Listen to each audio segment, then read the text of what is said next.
नमस्कार। विचार मंथन में आपका स्वागत है। विकास का तो खात्मा हो गया, लेकिन सवाल अनेक छूट गए। लोगों ने कहा राज दब गए, लोगों ने मुठभेड़ पर ही नाना प्रकार के सवाल खड़े कर दिए। सत्ताधारी दल के लोग कहते हैं, जब गिरफ्तार हुआ कहने लगे प्रायोजित है, और जब मारा गया तो कह रहे हैं कि इस पर जांच होनी चाहिए। ये तो सरकार नहीं पलटी थी, बल्कि गाड़ी जो है वो पलट गई और उसने सरकार को बचा लिया। अभिप्राय सीधा सीधा ये है कि सवाल खड़े किए गए, लेकिन अब बिंदु ये भी है कि सवाल क्यों खड़े किए गए और क्या है इसमें असलियत। क्या वास्तव में एक संदेश दिया गया है जनमानस को कि देखो, कानून व्यवस्था तोड़ोगे तो ध्यान रखना हालात यही होंगे। आज इसी पर थोड़ी सी चर्चा करेंगे। हमारे साथ में है दिल्ली से जुड़े वरिष्ठ पत्रकार ज्ञानेंद्र सिंह। ज्ञानेंद्र सिंह कानपुर में भी रिपोर्टिंग कर चुके हैं और यहाँ के हालात, यहाँ के अपराध सबसे परिचित भी हैं। आइए उनसे बात करते हैं। ज्ञानेंद्र, मैं आपका बहुत बहुत स्वागत करता हूँ। नमस्कार वर्मा जी, प्रणाम। ज्ञानेंद्र जी, ये जो विकास का प्रकरण है, आपको मैं देख रहा था कि आप लगातार लिख रहे थे इसके बारे में, और आपने भी लिखा कि कैसे बिकरू से लेकर के उज्जैन तक की यात्रा हुई, आज उसका खात्मा हो गया। मैं सबसे पहले आपकी प्रतिक्रिया जानना चाहता हूं कि क्या कहना है इस बारे में आपको। देखिए, जिस दिन विकास फरीदाबाद आया है उसी दिन मैंने एक रिपोर्ट लिखी थी कि विकास पटियाला दिल्ली में आत्मसमर्पण करना चाहता है, और यहाँ पर एक सर्वोच्च न्यायालय के वकील हैं मिस्टर एसक्यू काजिम, वो उत्तर प्रदेश के ही मामले, ज्यादातर आपराधिक मामले लेते हैं। जब मेरी उनसे बात हुई तो उन्होंने थोड़ा संकेत भी दिया था, लेकिन उन्होंने ये कहा था कि उसको छोड़ेंगे नहीं और मार देंगे। तो हम लोग अंदाजा यही लगा रहे थे कि अब शायद ये बच जाएगा जब उज्जैन वाला मामला हुआ। लेकिन जिस तरीके से इन्होंने मीडिया को बताया कि ये फ्लाइट से ले जाएंगे, तो मीडिया ने अपना सारा प्रोग्राम चेंज कर दिया। नहीं तो मीडिया को अगर पहले से मालूम होता बाई रोड ले जाना है तो यहाँ से 2-3 लोगों को ये साथ में जाने की बात थी, और अंतोगत्वा वही हुआ कि उसको मार दिया गया। और इसके पीछे मुख्य वजह यही है कि बहुत सारे राज दब गए, जिसके लिए माना जा रहा था कि ये कई सारे आईपीएस, आईएएस, कई राजनेताओं के संबंध, यहाँ तक कि जो मध्य प्रदेश के गृह मंत्री हैं इस समय नरोत्तम मिश्रा जी, वो भी कभी कानपुर में उनका काफी आना जाना उस समय था जब वो वहाँ के प्रभारी थे। और वहाँ जिस विधायक से विकास के लिंकअप होने की बात थी, उनसे भी उनकी बातचीत होती थी। तो ये कुल मिला के जब दिग्विजय सिंह ने मामला उठा दिया तो माना जा रहा था कि ये एनकाउंटर होगा, और वही हो गया। इसमें बहुत सारे सवालिया निशान है, और बड़े बड़े एक्सपर्ट लोग कह रहे हैं कि कम से कम 1 दिन की पूछताछ तो करनी चाहिए थी, ताकि बहुत सारे राज विकास से मिल जाते जो राज विकास के साथ दफन हो गए। ये बड़ा दुखद है। नहीं, लेकिन जांच में, पूछताछ में तो इनको समय मिला ही। पहले वहाँ पर उज्जैन की पुलिस के सामने उससे कबुलाया गया तो उसने सारा बता दिया कि मैं कैसे मारा, मैं कैसे सीओ के उनकी बॉडी को जलाना चाहता था, मैंने कैसे फायरिंग की, मैंने कैसे 30 लोगों को बुलाया। इसके बाद जब एसटीएफ जाती उसको लेके चलती है तब भी पूछताछ हुई। कहा तो ये तक जा रहा है कि देवास में बाकायदे जो है वीडियोग्राफी करके उसकी पत्नी, उसकी माँ और एडी लॉ एंड ऑर्डर, इन सबसे बातचीत कराई गई है और तर्क लिए गए हैं, सबूत किए गए। तो राज तो सब कुछ बता ही दिया होगा। अब ये तो राज कौन सा खुलना है, कौन सा नहीं खुलना है, ये तो शासन और प्रशासन और सरकार के हाथ में होता है। देखिए, राज्य खुलना या नहीं खुलना, ये आपने सही बात की कि ये सारा का सारा मामला राज्य सरकार पे निर्भर करता है कि वो क्या करते हैं। जैसे अभी तक जो देखा गया है कि उत्तर प्रदेश की पुलिस को हाईटेक बनाने के लिए समय समय पे बहुत सारे प्रयास यहाँ किए जाते रहे हैं, चाहे वो सर्वोच्च न्यायालय के आदेश हो, चाहे बहुत सारी कमेटियां हो, बहुत सारे आयोग हो, उनकी किसी भी रिपोर्ट को उत्तर प्रदेश सरकार ने आज तक गंभीरता से नहीं लिया। और इसमें भी कुछ ना कुछ उसने ऐसा जरूर बोल दिया होगा जिसकी वजह से एनकाउंटर उसका किया गया है, क्योंकि इसमें चीफ सेक्रेटरी का भी नाम आने लगा था और ये बीजेपी के भी बहुत सारे नेताओं के नाम आने की संभावना थी। तो उसमें एक बात ज्ञानेंद्र, मैं ये भी आपसे जानना चाहता हूँ कि क्या उत्तर प्रदेश सरकार के सामने यही एक विकल्प रह गया था कि अब जो है माफियाओं को जो जहां है वो वहीं के स्थान पर पहुंचा दिया जाए, अब कोई दूसरा रास्ता नहीं बचा है, क्योंकि कानून की पेचीदगियां ऐसी हैं जिसमें जो है क्रिमिनल बच जाता है, जैसे कि संतोष हत्याकांड में विकास दुबे बच गया था। देखिए, उत्तर प्रदेश में एक डीजीपी थे प्रकाश सिंह जी, उन्होंने 1997 में सुप्रीम कोर्ट में एक PIL दाखिल की थी जिसमें पुलिस सुधार आयोग गठित करने की मांग उन्होंने की थी और उसमें 10 साल बाद सुप्रीम कोर्ट ने बड़ा अच्छा फैसला दिया था, जिसमें सबसे अहम बात थी क्रिमिनल जस्टिस सिस्टम को सुधारने के लिए। क्रिमिनल जस्टिस सिस्टम इतना खराब है यहाँ का कि अभी भी अगर हम नेशनल क्राइम रिकॉर्ड ब्यूरो की रिपोर्ट माने तो जो पुलिस एक तो मामले दर्ज नहीं करती, जो दर्ज भी करती उसमें 47% मामले ही कन्विक्ट हो पाते हैं, बाकी मामले छूट जाते हैं। इस समय भी लगभग 2.5 करोड़ मामले दर्ज हैं, उनको निपटाने के लिए 5,600 अदालतों में जज और मजिस्ट्रेट नहीं है। आप सिवली वाले कांड में देख लीजिए कि अगर बाइज्जत वो बरी हुआ था तो पुलिस को पूरा अधिकार था कि वो हाई कोर्ट जाती, सुप्रीम कोर्ट जाती, लेकिन पुलिस ने उसको कहीं अपील नहीं करी। तो इसमें बदमाशों को भी मालूम है कि बहुत सारे खामियां हैं हमारी न्यायिक व्यवस्था में और उसका वो फायदा उठाते हैं। पुलिस को भी ये चीज मालूम है कि हम इसको किसी न किसी रूप में बड़ी मुश्किल से मुलजिम को पेश करते हैं, लेकिन गवाह मुकर जाते हैं। वही अंदेशा इनको इसमें भी रहा होगा कि बिकरू में इन्हें कोई चश्मदीद गवाह मिलेगा नहीं, रात का अंधेरे का लाभ इसको फिर मिलेगा, इससे अच्छा है इसको मार दिया जाए। ठीक बात। लेकिन मैं एक सवाल आपसे ये भी जानना चाहता हूँ, क्या आप ने कभी विकास की कोई मामलों की रिपोर्टिंग की या कुछ आपके भी जब कोई कार्य कर रहे होंगे तो उस समय विकास का आपराधिक इतिहास आया और आपने उसको किस प्रकार से जज किया था अपनी कानपुर में रिपोर्टिंग के दौरान? देखिए, विकास के मामले में मैंने जो देखा कि विकास ने कभी भी लॉ एंड ऑर्डर को डिस्टर्ब नहीं किया। उसका और पुलिस का एक अजीबोगरीब गठबंधन रहता था और जिसकी आड़ में वो उसका काम शराब के माफियाओं से पैसे वसूलना, जितने भी जीटी रोड में तक फैक्ट्री है, कोल्ड स्टोरेज है, ईट भट्टे वाले, उनसे पैसे लेना। और ये लोग चाह कर के भी पुलिस से शिकायत नहीं कर पाते थे। और जब ये सिवली कांड हो गया तो उसके बाद में विकास दिन दूनी रात चौगनी फलने फूलने लगा, जबकि विकास को 4 लोगों से मिलवाने का काम संतोष शुक्ला जी ने ही किया था। यहाँ तक कि संतोष शुक्ला एक बार दैनिक जागरण के कार्यालय में संतोष शुक्ला विकास को खुद लेकर आए थे अपनी मोटरसाइकिल में और उन्होंने मिलवाया था कि ये मेरा छोटा भाई। तो इससे लगता है कि नेताओं के और इन बदमाशों के संबंध रहते हैं और उसका पुलिस का भी संरक्षण रहता है और ये एक ऐसा काकस है जिसको तोड़ पाना बड़ा मुश्किल लग रहा है।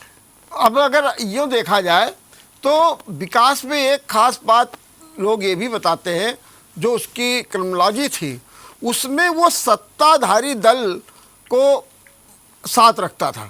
माने खुद चाहे बीएसपी में रहा हो या कहीं सपा में रहा हो, लेकिन सरकार जब जिसकी होती है वो उसके पाले में रहता है और उसी का लाभ उसको मिलता है माननीयों से और उसका लाभ मिलता है खाकी से। तो क्या ये एक उसकी सोची समझी साजिश थी? क्या वो एक कुशल जो है अपने आपराधिक क्षेत्र में काम करने वाला रणनीतिकार था? देखिए, जो पिछले समय जब राजनीति का कुछ अपराधीकरण हुआ, बिहार में कुछ मामले ऐसे आए, बहुत सारे बदमाश बैकडोर से पॉलिटिक्स में आ गए, भले ही वो जेल से चुनाव जीते हो या जो, तो उसमें कई सारे जो नामजद अभियुक्त थे उनको लगा कि हमको भी कुछ राजनेताओं का सहारा लेना चाहिए, तो इससे हमें समाज में थोड़ा हमारा बोलबाला बनेगा, पुलिस भी हमारे थोड़ा हरदत पे आ जाएगी। यही वजह रही कि विकास की अपनी तो कोई आइडियोलॉजी थी नहीं, बस उसका जो भी सत्ता में रहा वो उसके ही दाएं बाएं वो रहता था, चाहे वो सपा की सरकार हो, सपा की सरकार में भी उसने चुनाव अपनी वाइफ को लड़वाया और बसपा में भी रहा, फिर इस समय बीजेपी में भी उसके कई लोगों से संबंध रहे। और अच्छा, उसका जो राजनीति से उसका जो गठजोड़ था, उसका कारण क्या आप उसे वोट बैंक मानते हैं? जो बिकरू और उसके आसपास के गांव में, यहाँ तक कि बिल्हौर तक उसका दबदबा था और जिसको चाहता था जितवा लेता था, क्या ऐसी भी उसमें खासियत आ गई थी? नहीं, वोट बैंक तो उसके साथ, वोट बैंक वाली बात कुछ नहीं थी।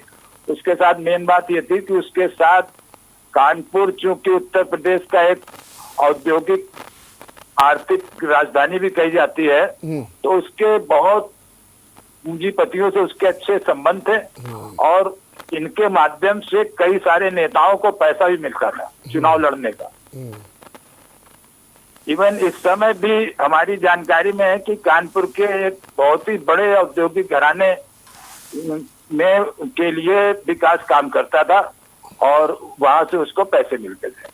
तो क्या वो जो बड़े लोगों के लिए काम करता था, क्या वो लोग इसका उपयोग लोगों को धमकाने में उपयोग करते थे, अपने दुश्मनों के खिलाफ इसका प्रयोग करते थे, या जो लोग धोखाधड़ी करके लोगों के रुपए वो ले लेते थे तो उनसे वसूली करवाने में सहयोग करता था? क्या ये काम वो करने लगा था क्या? हाँ, इस तरह का काम करता था। जैसे किसी बड़े उद्योगपति का कहीं पे पैसा फंस रहा है, उसको निकालना, किसी ने कोई जमीन खरीद ली, वहां पे कुछ घपला हो रहा है तो उसको निकलवाना, और इसी तरह वो सबसे ज्यादा उसका जमीनों से लेन देन हुआ और उसके बाद फिर वो बहुत सारी फैक्ट्रियों में जहाँ पे ठेकेदारी प्रथा है आज भी, कहाँ मजदूरों की, वहां पे मजदूरों को दबाना, उनके ऊपर दादागिरी करना, ये सब काम ये लोग विकास से लेते थे। ठीक बात है। अब आप ये बताइए, क्या अब ये माना जाए कि विकास दुबे से जो सरकार है उसको कोई सबक लेना चाहिए, पुलिस को सबक लेना चाहिए और कोशिश ये करनी चाहिए कि जो खादी और जो गुंडे हैं और जो खादी है इसका गठजोड़ खत्म हो और उसके लिए कुछ राजनीतिक दलों को भी सबक लेना चाहिए? नहीं, देखिए, इसमें तो सबसे बड़ी बात है कि विकास तो चला गया लेकिन पुलिस के लिए, सरकार के लिए बहुत सारी चुनौतियां छोड़ गया और उत्तर प्रदेश पुलिस को सबसे पहले चाहिए कि वो अपना सुधार करे, अपने आप को हाईटेक बनाए। और वहां के पूर्व मुख्यमंत्री श्री राजनाथ सिंह जब यहाँ गृह मंत्री थे तो 2017 में उन्होंने एक अम्ब्रेला योजना बनाई थी। उस अम्ब्रेला योजना को 2,500 करोड़ रुपया भी सैंक्शन हुआ, प्रधानमंत्री जी ने सैंक्शन किया, जिसमें हेलीकॉप्टर, सैटेलाइट, वायरलेस, अच्छे वाहन, अच्छे हथियार, अच्छी ट्रेनिंग, विदेशों से ट्रेनिंग, ये सब करवाना था। लेकिन कुछ भी काम नहीं हुआ और वो रुपया भी मेरा ख्याल है लैप्स होने जा रहा है। तो पहला काम तो वो करना चाहिए जी। दूसरा काम, जो सर्वोच्च न्यायालय ने पुलिस सुधार आयोग हर राज्य में गठित करने की बात की थी, जिसमें राज्य का डीजीपी, आईजी और एसएसपी या एसपी, उनका टेन्योर कम से कम 2 साल का फिक्स करने की बात थी। इसके अलावा उसमें था कि हर उसमें एक पुलिस शिकायत प्राधिकरण बनाया जाएगा पुलिस बल अधिनियम जो है 1966 उसमें सुधार किया जाएगा, लेकिन इनमें किसी में कोई काम नहीं हुआ। और अब इन कामों को इन्हें करना पड़ेगा, नहीं तो अभी भी विकास जैसे हर जिले में फल फूल रहे लोग। विकास इसलिए फोकस में आ गया क्योंकि उसने इतना बड़ा वारदात कर दिया। ठीक बात, बहुत बहुत धन्यवाद ज्ञानेंद्र, आपने बहुत अच्छी जानकारी दी। और निश्चित रूप से ये जो विकास का खात्मा है ये कई चुनौतियों को भी छोड़ गया है, एक कहानी भी छोड़ गया है और एक सबक भी दे गया है। सब कुछ है, बशर्ते हमारे राजनीतिक दल, हमारी सरकार, पुलिस इससे सीख ले। हम आज छोटा सा ब्रेक लेंगे और ब्रेक के बाद फिर आपसे करेंगे विकास के खात्मे पर बात।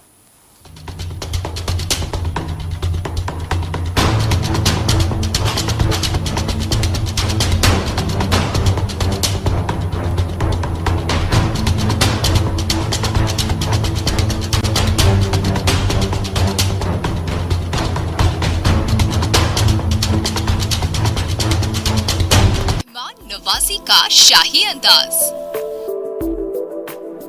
खिदमत restaurant, covered and open air का खुशनुमा माहौल, फुली एयर कंडीशन, बेहतरीन service, Indian, Mughlai, Chinese and continental food prepared by well trained chef, आपकी खिदमत के लिए हमेशा तैयार।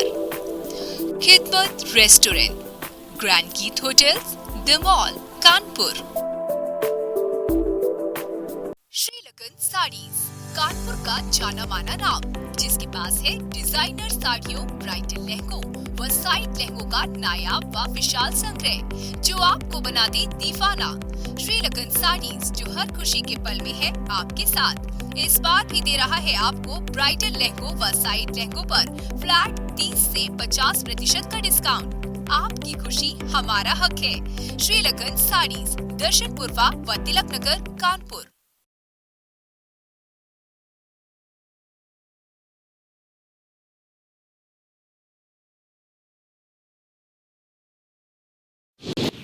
आप देख रहे हैं JMD न्यूज, आम जन की आवाज।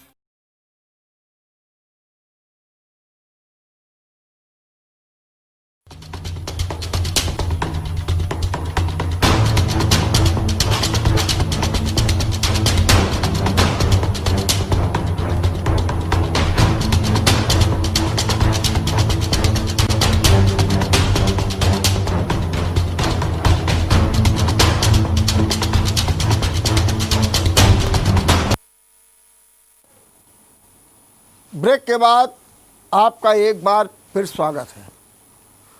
अभी मैं बात कर रहा था नई दिल्ली से वरिष्ठ पत्रकार ज्ञानेंद्र सिंह से, जो बता रहे थे कि किस तरीके से हमारा सिस्टम फेल है, किस तरीके से राजनीति हावी है और किस तरीके से खाकी और खादी बदनाम हो रही है। इसी पर चर्चा करने के लिए हमारे साथ फोन लाइन पर है रिटायर्ड DIG विजय शंकर जी। विजय शंकर जी, मैं आपका बहुत बहुत स्वागत करता हूं।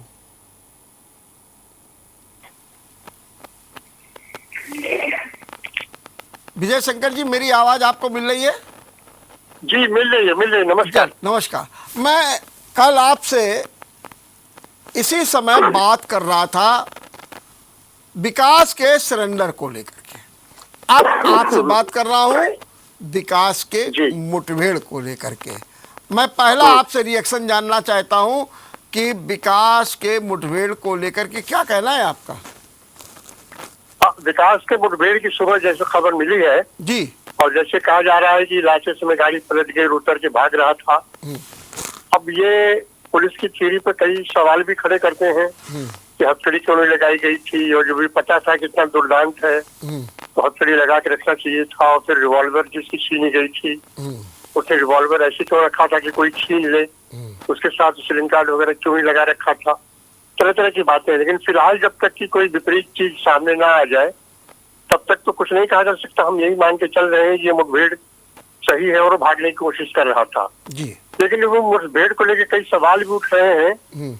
वो सवाल हम न भी उठाए तो भी सवाल उठ रहे हैं। जी जिस तरीके से ये गाड़ी बदली गई और दूसरी गाड़ी आया, और जैसे अभी मैं एक सज्जन पुणे में शुक्ल पत्रकार है, उनका मैं स्टेटस पढ़ रहा था, उसमें यही लिखा कि झांसी के बाद गाड़ी बदली गई और फिर जब गाड़ी पलटी गई तो उसमें भी काफी उनको संदेहास्पद चीजें मिल रही थी, पत्रकारों को पास नहीं जाने दिया गया, तरह तरह की बातें। एक खबर और मिल रही कि अमन दुबे को मारा गया, हमीरपुर में है, उसको लेकर हाईकोर्ट बार एसोसिएशन ने एक हाईकोर्ट से संज्ञान लेने का अनुरोध किया है। तो मुझे लगता है कि अगर ये मामला आगे बढ़ा, पॉलिटिकल मामला बढ़ा, तो किसी न किसी रूप में हाईकोर्ट या सुप्रीम कोर्ट में कोई रिट दायर होगी तो ये चीज सामने आएगी। बहरहाल पुलिस में जो इनकाउंटर है, इसकी एक तयशुदा नियमावली है कि जैसे ही कोई इनकाउंटर होगा तो उसकी मजिस्ट्रियल जांच होगी।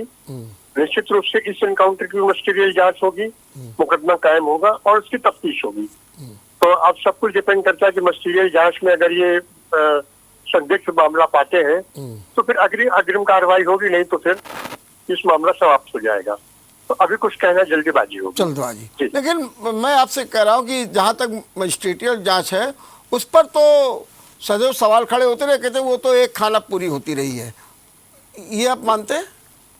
हाँ, मजिस्ट्रियल जांच में नॉर्मली चीजें जी छुप जाती है। छोटा सा उदाहरण मैं दूंगा। जी जी जी पीलीभीत में जब आतंकवाद चरम पर था तो वहां पर कुछ सिख लड़कों की एक इनकाउंटर में मौत दिखाई गई थी, जी जिसमें करीब 12-13 लड़के मारे गए थे। जी उनके पास से हथियार भी बरामद हुए थे। उस मामले की जांच भी हुई, मजिस्ट्रियल जांच भी हुई।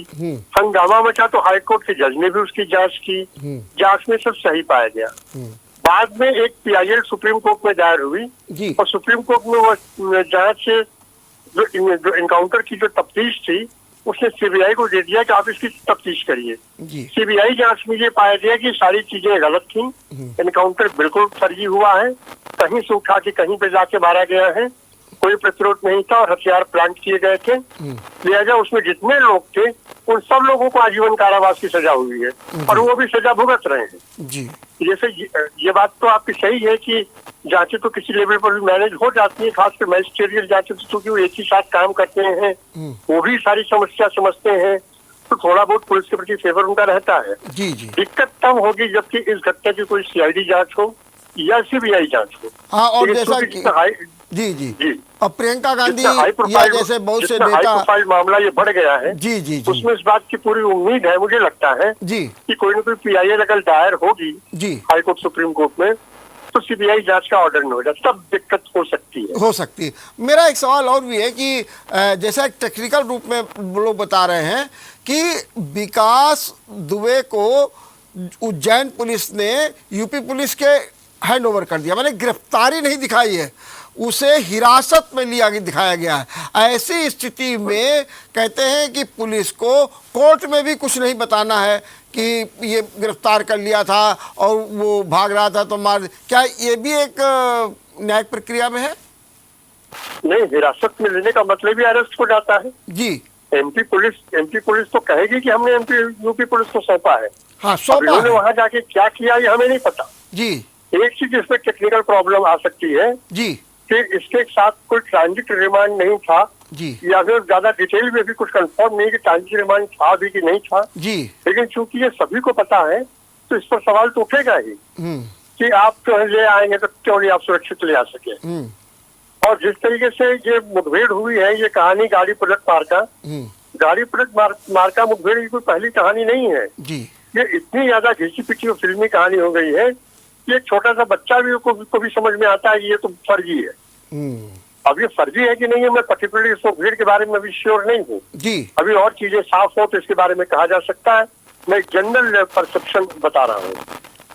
तो ये जो जनरल परसेप्शन है तो पुलिस क्या नहीं समझती है कि अगर ऐसा होगा हमको और सतर्कता बरतनी चाहिए, नहीं तो हमारे ऊपर सवाल खड़े किए जाएंगे, या पुलिस सोचती है कि अब चूंकि इसने मेरे 8 जवानों को मार दिया है, इतना गुस्सा होता है कि उस गुस्से में वो कुछ भी कर बैठती है जिसमें नुकसान नफा और सब कुछ हो जाता है? देखिए, 8 जवानों के शहीद होने का जो गुस्सा है वो अपनी जगह जायज है जी। वो गुस्सा पुलिस में भी है, हम लोग रिटायर हो चुके हैं, हम लोगों में भी है, आप जो जनता के व्यक्ति हैं, पत्रकार हैं, वो भी हैं, और आपके जो दर्शक और श्रोता है वो भी है जी। इसको कोई भी सही नहीं कह रहा है, चाहे कोई कितना भी अपराधी मानसिकता को, वो भी इसको सही नहीं कह रहा है। ये तो अपनी जगह गुस्सा है जी। लेकिन इस गुस्से का प्रतिकार क्या किया जाए? सीधी सी बात यह है कि क्या हम उसका बदला लेने जा रहे हैं या उस अपराध का दंड देने जा रहे हैं जी। या उस अपराध की तफ्तीश करके हम दंडात्मक, अगर हम बदला ही लेने जा रहे हैं फिर तो सारी चीजें खत्म है। ठीक है, फिर तो बदमाश जिसको मारे वो भी उसको मारने लगे जी। तो जो बदला लेंगे, जब आपको गुस्सा हो सकता है तो कल के दिन अगर कोई बदमाश किसी व्यक्ति के घर को मारता है तो वो भी तो बदमाश को मार सकता है जी। लेकिन वो तो कानूनी रास्ता अपनाता है, फिर आपने वो रास्ता क्यों नहीं अपनाया? दूसरे, पुलिस एक लीगल इंस्टीट्यूशन है, एक लीगल फ्रेमवर्क में काम करने के लिए गठी गई है, लीगल फ्रेमवर्क में काम करने के लिए ट्रेंड है। तो इससे कम से कम इतनी उम्मीद तो की जाती है कि आप कुछ भी ऐसा काम नहीं करेंगे जो इलीगल हो। तो इसको लेकर ये भी सवाल उठ रहे हैं, और एक सवाल बहुत ही एक सज्जन ने उठाया और जिन्होंने सवाल उठाया है जी। वे आर्मी के रिटायर्ड लेफ्टिनेंट जनरल है और काफी महत्वपूर्ण व्यक्ति हैं, जनरल प्रकाश कटोच। उन्होंने कहा है कि मेरी समझ में ये नहीं आ रहा है, अगर उसे भागना ही था तो आत्मसमर्पण क्यों करता? जी। वो तो भाग ही रहा था। और ये भी सवाल उठ रहा है कि जिस तरीके से कल वो उज्जैन में एक गार्ड, प्राइवेट गार्ड के साथ आराम से जा रहा है, उसके पीछे जाता एक पुलिस वाला है, तो अगर भागना होता तो कल ही भाग जाता, उसमें कौन सी दिक्कत पड़ रही? एग्जैक्टली, भागना होता तो कल ही भाग जाता, भागना होता तो ये क्यों कहता मैं विकास दुबे कानपुर वाला हूँ। जी जी जी। वो अपना नाम नहीं बताता, उससे कौन जानता है? महाकाल में मंदिर है, सावन का महीना है, बाबा की नगरी में, बाबा के मंदिर में सैकड़ों लोग दर्शन करने जा रहे हैं। वो तो एक समय भी ऐसा है सुबह सुबह का जी कि लोग मंदिर में होते हैं जी। वो वहां से निकल के कहीं भी जा सकता था, लेकिन उसे किसी आश्वासन पर ही उसने राजी हुआ होगा सरेंडर होने के लिए। और यह आश्वासन किसने दिया है, किस स्तर के लोगों ने दिया है, किससे बात करके दिया है, ये तो अगर इसकी गंभीर जांच हो तो पता लगेगा। और फिर वहां चलता और फिर रात में सवेरे उसका अचानक जो है सुबह समय जब कानपुर नजदीक आ जाता है तो वो भागने की कोशिश करता है। तो ये बात हजम नहीं हो रही है, मतलब सीधी सी बात। दूसरी चीज है जो मीडिया की गाड़ियां भी पीछे चल रही थी, कई टोल प्लाजा से गाड़ियां, मीडिया वहां पर भी चेकिंग के नाम पे सबको रोक दिया गया। कुछ मीडिया के लोगों से झड़प भी हुई पुलिस वालों को, ये भी सब फुटेज आए हुए हैं और लगातार चैनल्स पर चल रहे हैं। ये भी बहुत ही सवाल खड़े कर रहे हैं। भाई सीधी सी बात, अगर आप ला रहे थे तो आपके पीछे से हम किसी को गिरफ्तार करके इलाहाबाद गिरफ्तार करें और कानपुर ले आए तो उसके पीछे 2 मीडिया की गाड़ी लग जाए, मीडिया गाड़ी लग जाए, हमने तो गिरफ्तार किया है, हम यहाँ लाएंगे, मीडिया लगी रहेगी, वो खींचती रहेगी फोटो, हम लाके उसको मजिस्ट्रेट सामने पेश कर देंगे, चाहे थाने के हवालात में बंद कर देंगे, तो मीडिया भी संतुष्ट, पब्लिक भी संतुष्ट। दूसरी बात यह कि जब आप टोल प्लाजा पर रोक रहे हैं तो ये जितने फुटेज हैं और जितने वीडियोज हैं, क्या पता इस एनकाउंटर में का कोई ऐसा वीडियो हो जो किसी ने खींच लिया हो, वो एक दिन बाद सरफेस हो जाए, किसी को नहीं पता। आजकल सबके हाथ में स्मार्टफोन है, आजकल सबके हाथ में मोबाइल फोन से वीडियो बनाने की कला है, तो उसमें कोई बहुत समय नहीं लगता है और 2-2, 3-3 मिनट के ऐसे वीडियो आ सकते हैं और आ भी जाएंगे हो सकता है। तब क्या स्थिति होगी? तो मेरा ये कहना है, अपने पुलिस मित्रों से भी ये कहना है, अपने पुलिस के कॉमरेड से साथियों से भी ये कहना है कि ऐसी स्थिति में हमें बहुत सतर्क रहकर वही करना है जो कानून कहता है। तो फिर इसमें विभाग का कुछ नहीं होगा। विभाग तो जैसा बदनाम नाकाम हो तो किनारे कर दीजिए।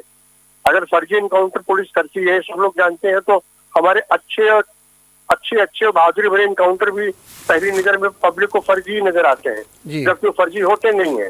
तो इसी कारण से होते हैं कि हमारे बहुत से ज्यादा एक्ट ऐसे हैं जो हम इलीगल तरीके से करते हैं। एक बात, दूसरी बात यह है कि अगर सीबीआई जांच होती है तो इसमें इस घटना में जो शामिल रहे हैं, चाहे सब इंस्पेक्टर, मुझे नहीं पता किस रैंक तक के अफसर होंगे, हो सकता है डीएसपी रैंक तक के हो, उसके ऊपर के तो नहीं होंगे। जितने अधिकारी होंगे ये इंडिविजुअली इसमें फंसेंगे और इनको बचाने न तो विभाग आएगा, न सरकार आएगी, न पब्लिक आएगी जो आज वाहवाही कर रही है, और न प्रेस आएगा। अच्छा, ये क्या भी एक मानसिकता है कि पुलिस की जय जयकार हो रही है, अच्छा काम पुलिस ने किया और पुलिस को वैसा ही काम करना चाहिए। इसके बारे में आप लोग क्या सोचते हैं? और इससे मैंने पुलिस पर तो प्रसन्नता है कहना है जी, इसके बारे में मेरा ये कहना है कि पुलिस जो है पब्लिक इस तरह के मुठभेड़ से बहुत खुश होती है। हाँ, वही मैं कह रहा उसका कारण ये है कि वो भी अपराध से ऊब चुकी है। हाँ, वही आप भी सड़क पर बढ़ के अपराध से ऊब चुके हैं जी, आप भी गुंडों से ऊब चुके हैं। एक पब्लिक के रूप में आपका हक है कि आप शांतिपूर्ण तरीके से रहें, अपना जीवन यापन करें। पब्लिक भी यही चाहती है, लेकिन इसीलिए जब ऐसी मुठभेड़ होती है तो वो खुश होती है। तो ये पुलिस के प्रति उसका विश्वास नहीं है। ये घटती हुई जो कानून की जो धार है, जो जुडिशियल सिस्टम है, जो हमारे मुकदमे की सुनवाई का और विलंब का जो सिस्टम है, जिसमें मुलजिमों के छूट जाने का कारण बनता है, उसके प्रति जनता का बढ़ता हुआ अविश्वास है। ठीक बात है। मैं एक बात और आपसे जानना चाहता हूँ कि एक मुठभेड़ हुई, एक ऐसा दुर्दांत अपराधी था, लोगों को तंग किए हुए था, जब वो सरेंडर करता तो सवाल खड़े किए जाते हैं, मुठभेड़ होती है तो सवाल खड़े किए। इस तरीके से आपको लगता नहीं कि पुलिस का मनोबल भी गिरता है इन बातों से? नहीं, देखिए एक चीज मान के चलिए, एक बहुत कि सवाल तो खड़े होंगे ही जी। आप किसी के सवाल खड़े करने पर कोई आपत्ति या पाबंदी नहीं लगाना। जी जी, हमें अपना काम करना चाहिए जी। हमारा काम क्या है? हमारा काम कानून को कानून तरीके से लागू करने का काम है जी। आपत्ति तो होगी ही जी। हम तो अगर किसी को गिरफ्तार करके लाएंगे तो भी पूछेंगे क्यों गिरफ्तार किया, नहीं गिरफ्तार कर पाएंगे तो भी पूछेंगे क्यों गिरफ्तार किया। लेकिन हमें इन सब सवालों का लॉजिकली उत्तर भी देने के लिए तैयार रहना चाहिए। और एक स्टेज ऐसी आती है कि जब आईने की तरह है कि हमारा काम वाकई लॉफुली सही है, तो आप सब बहुत भरपूर प्रशंसा भी करते हैं। आप इसी कानपुर में याद कर लीजिए, विलायती राम कात्याल साहब के जो मर्डरर थे जिनको वहां से लाया गया था जी। आप यहीं थे, मैं भी यहीं था जी। और एक एक घटना से आप भी वाकिफ थे और हम तो खैर उसमें शामिल ही थे जी। इसको देख के लगता है कि कितना समर्थन यहाँ से मिलता था हम लोग। ठीक बात है, वहाँ से बरेली से लेकर के लाया गया था, सारी पूरी घटनाक्रम है। बिल्कुल आप सही कह रहे हैं। लेकिन ये लोग ये भी कह रहे हैं कि इसके खात्मे के साथ में बहुत से राज दब गए हैं। राज कहाँ से दबे होंगे? अरे पुलिस को जो कुछ पता लगाना होगा, जो कुछ एसटीएफ को पूछना होगा, वो तो कल उज्जैन पुलिस ने भी पूछ लिया, एसटीएफ ने पूछ लिया। अब इसमें राज दबे होने की क्या बात है? इसमें ऐसा कौन सा राज है जो किसी को नहीं पता है? बिल्कुल, राज तो वो बताएगा भी नहीं कि उसके संपर्क किसने जी। उसके जो टेलीफोन कॉल है पिछले 1 साल के 6 महीने के जो भी हो उसको सार्वजनिक करिए, उससे जो जुड़े हुए लोग हैं उनके संपत्ति की जांच करिए, उसका कनेक्शन अपने आप सामने आ जाएगा, बशर्ते कि राज जानने की इच्छा हो जी। राज जानने की इच्छा ही नहीं है, क्योंकि जब आप डिटेल में जाएंगे तो आंच अपने तक आनी महसूस करेगी। अपने से मेरा मतलब हर पॉलिटिकल पार्टी के नजदीक तक आने की महसूस करेगी, अधिकारी के नजदीक तक आने वो आंच महसूस होगी। तो ऐसी स्थिति में इस ढकी हुई आग को कौन खोलना चाहेगा, कौन उसको ढकाना चाहेगा? तो ऐसा कोई राज दफन नहीं हुआ है इसके मर जाने से। और बाकी इसके सारे लोग मौजूद हैं, इसी कानपुर में मौजूद हैं। कुछ लोगों को हम भी जानते हैं, कुछ लोगों को आप भी जानते हैं, कुछ लोगों को सरकार भी जानती है, वर्तमान अफसर भी जानते हैं। उनको आराम से उनकी पूछताछ की जा सकती है। वो कोई पेशेवर क्रिमिनल नहीं है, वो सफेद पोस्ट लोग हैं जिनका संपर्क है, जिन्होंने से पैसा कमाया है, पैसा कमवाया है, ठेके लिए, ठेके दिए हैं, अपनी संपत्ति बढ़ाई है। असली जांच वहां से होती है। अगर उन पर अंकुश नहीं लगेगा तो कल यही ग्रुप कोई और नया विकास दुबे पैदा कर लेगा, क्या करिएगा? ठीक बात है। तो क्या ये बात सही है कि विकास का खात्मा तो हो गया है, लेकिन वो कई सवाल छोड़ करके कुछ सजग भी कर गया है सरकार को, पुलिस को और खादी को कि भाई अब ऐसा हुआ तो फिर स्थितियां बहुत बिगड़ जाएंगी? क्या ये वास्तव में एक संदेश दे गया ये घटनाक्रम पूरा? विकास के इस एनकाउंटर से सबसे बड़ा रहस्य दब गया, वो ये रहस्य दब गया कि 2 तारीख या 3 तारीख जो भी हो, मुझे एग्जैक्ट तारीख भूल रही है जी, उस रात को घटना, उस रात को हुआ क्या था जी? किसने इंफॉर्मेशन विकास को दी, कैसे विकास ने ऑर्गेनाइज किया, कैसे कहाँ से गोली चलाई, कैसे हमारे लोग मरे, असल घटना तो बिल्कुल ही गायब होगी, वो तो विकास ही जानता है जी। और विकास ही बताता और मौके पर जाके बताता कि भाई हम यहाँ थे या हम यहाँ नहीं थे, हमारा घर ये था, हम यहाँ से दिखे थे, हमने इसको मारा, हमें इसने खबर की, वो चीज तो चली गई। अब तो कोई ऐसा, अब तो विनय तिवारी ये कह सकते हैं कि हमने किसी को सूचना ही नहीं दी, खत्म बात, और वो आगे कोई प्रमाणित भी नहीं होगी। तो हर आदमी को अपने बचाव खा कर विनय तिवारी भी अपना बचाव करेंगे, हम उसमें नहीं जा रहे। असली चीज वो, लेकिन जो पॉलिटिकल कनेक्शन है, जो यहाँ के कुछ पैसे वालों से जो कनेक्शन है, वो कनेक्शन तो अभी उसके फोन कॉल से मिल जाएंगे। कोई उसके साथ जो पॉलिटिकल कनेक्शन है, वो विकास दुबे के साथ जाके क्राइम थोड़े करते थे। ठीक बात वो फिर जब कोई पकड़ा जाता था तो उसको अपने असर से बचाने की कोशिश करते थे। ठीक बात।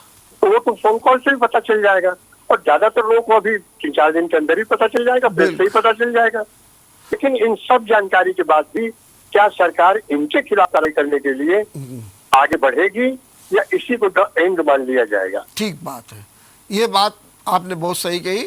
बहुत बहुत धन्यवाद वीर शंकर सिंह जी, आपने बहुत अच्छे ढंग से, और ये बात बिल्कुल सही है कि मुठभेड़ को लेकर के सवाल आप कितने ही खड़े कर लें, लेकिन आज एक जनमानस में एक विश्वास, एक नया आयाम, एक नई ऊर्जा प्रस्तुत हुई है कानून व्यवस्था को लेकर के। और नहीं तो लीगल बात कुछ भी आप कर लें, तकनीकी पहलू आप चाहे जितने भी ले आवें, चाहे जितने ही आप विधिक प्रक्रियाओं को बताएं, लेकिन आज जो जनमानस से जो जिंदाबाद के नारे लगे, मैं उनकी बात नहीं कर रहा हूँ जो उनके दुश्मन थे, मिठाई बांटे कुछ, लेकिन मैं बात कर रहा हूँ उन लोगों की जो सीधे सीधे जनमानस, ऐसा लगा कि एक आतंक दहशत का अंत हुआ है। अब कारण कुछ भी हो, कौन से हालात थे, कैसे थे, क्या थे, अभी इस पर हम कुछ कह नहीं सकते, क्योंकि जब तक कोई चीज़ पुख्ता न हो जाए, जब तक उसकी जांच न हो जाए। लेकिन निश्चित रूप से विकास के खात्मे ने एक ऐसा संदेश दिया है जो अपराधियों को, माफिया को, कानून व्यवस्था को चुनौती देने वालों को एक सच्चा सबक दे गया है। देखते रहिए जेएमडी न्यूज़। नमस्कार।